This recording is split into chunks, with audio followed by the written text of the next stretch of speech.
अभिनयापासून ते लेखकापर्यंतचा प्रवासही त्यांनी यावेळी उलगडला। जनसेवा फाउंडेशन आणि लायन्स क्लब आंतरराष्ट्रीय प्रांत 323D2 यांच्या संयुक्त विद्यमाने भेटू एका दिग्गजाला या कार्यक्रमात दिलीप प्रभावळकर यांचा मानपत्र देऊन सन्मान करण्यात आला। त्यानंतर त्यांची प्रगट मुलाखत डॉक्टर मंदार परांजपे यांनी घेतली। कार्यक्रमाच्या अध्यक्षपदी वनराईचे संस्थापक अध्यक्ष मोहन धारिया, ज्येष्ठ अभिनेते डॉक्टर श्रीराम लागू, दाजीकाका गाडगीळ आदी उपस्थित होते। वाचन, खेळ यांची आवड वडिलांनी आम्हा भावंडांमध्ये निर्माण केली। सोसायटीत करत असलेल्या नाटकांमुळे वडिलांनी अभिनयात करिअर करण्याचे सुचवले, पण त्यानंतर 12 वर्षे नोकरी करून मग अभिनय क्षेत्रात पूर्णवेळ पदार्पण केल्याची आठवण प्रभावळकर यांनी सांगितली। पोटा पाण्यासाठी असते ती उपजीविका आणि स्वतःसाठी असते ती जीविका। आपली जीविका जर उपजीविकेचे साधन झाली तर माणूस ते मनापासून करतो।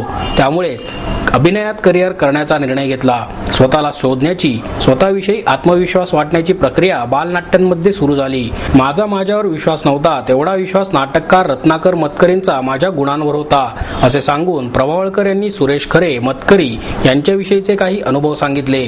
सचिन तेंडुलकर, विनोद कांबळी यांच्यावर केलेल्या डॉक्युमेंटरीची आठवणही त्यांनी सांगितली। अभिनयात करिअर करायचे कधीच ठरवले नव्हते, त्यामुळे ड्रामा स्कूलमध्ये कधीच गेलो नाही, सगळे नाटकांमधूनच शिकलो। प्रेक्षकांशी संवाद साधण्याचा अनुभव बालनाट्यातून मिळाला, असंही प्रभावळकर म्हणाले। एक डाव भूताचा या आपल्या पहिल्या चित्रपटापासून ते मुन्नाबाई MBBS, लोभ नसावा ही विनंती पासून अलीकडच्या वाघुरू या नाटकांपर्यंतचा प्रवास त्यांनी यावेळी उलगडून सांगितला। त्यावेळेला माझा भाऊ दोघे आम्ही सायन्स आहे, त्याच्या वडिलांचे एकूण सगळ्या त्या कलेक्शनचा एकूण ग्रंथसंग्रहाचा किंवा त्यांच्या काव्याच्या आवडीचा आमच्यावर फार परिणाम झाला नाही। त्यांचा संस्कृतचा अभ्यास खूप होता आणि त्यांनी असं काही आमच्यावर प्रेशरही आणलं नाही। आमच्या याच्याप्रमाणे आम्ही सायन्सला गेलो दोघेही आणि पण तो त्यांना आम्हाला असं कळलं होतं की त्यांना ऑफिसमध्ये ते गोदरेज कंपनीमध्ये नोकरीला होतं, गोदरेजमध्ये त्यांना ऑफिसमध्ये डिक्शनरी असं म्हणायचं, त्यांना बरेच इंग्लिशवर त्यांचं खूप प्रभुत्व होतं। तर मलाही त्यांनी सांगितलं कुठे बोलायचं नाही म्हणून, पण मी मराठी माध्यमात शिकलो आणि मी लहान होतो 3री 4थी असताना शाळेत असताना मी सांगितलं की माझ्या बाबांना ऑफिसमध्ये एक डिक्शनरी म्हणतात। तर वर्गातल्या मुलांनाही कळलं नाही डिक्शनरी म्हणजे काय, मराठी माध्यमात गेलो। मग मी घरून डिक्शनरी घेऊन गेलो दाखवायला की ही डिक्शनरी म्हणजे अशी हे माझ्या वडिलांना म्हणतात ना, मुलं तरी गोळ्यात पडली की कसं काय।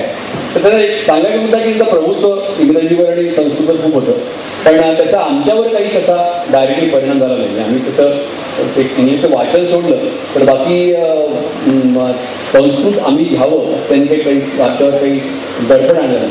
तर ते बघायला ते नव्हते, त्यांनी भारतीय आधीच करून ठेवलं की हा बहुतेक याच फील्डमध्ये जाणार। त्याच्यामुळे माझी सायन्स डॉक्टरांचे प्रॅक्टिस सोडून त्यांचं ते फुल टाईम ॲक्टर झाले। तसं मी संशोधनाला जाणार होतो, मी MSc बायोफिजिक्स केलं होतं बॉम्बे युनिव्हर्सिटीमध्ये आणि मग 1 वर्ष मी ॲटॉमिक एनर्जीला होतो, बाबा अणु संशोधन केंद्रामध्ये होतं आणि माझं त्याच्यामध्ये ध्येय होतं की त्यावेळेला माझी एक महत्त्वाकांक्षा होती की मॉलिक्युलर बायोलॉजी आणि जेनेटिक्समध्ये संशोधन करावं। आमच्या मुंबईला कुलाब्याला Tata institute of fundamental research TIFR तिकडे जाऊन करावं। तेव्हा तिकडे वेकन्सी नव्हती आणि मग मी फार्मास्युटिकल कंपनीमध्ये नोकरी लागलो आणि मधल्या काळामध्ये हे माझ्या ॲक्टिव्हिटीज खूप वाढल्या।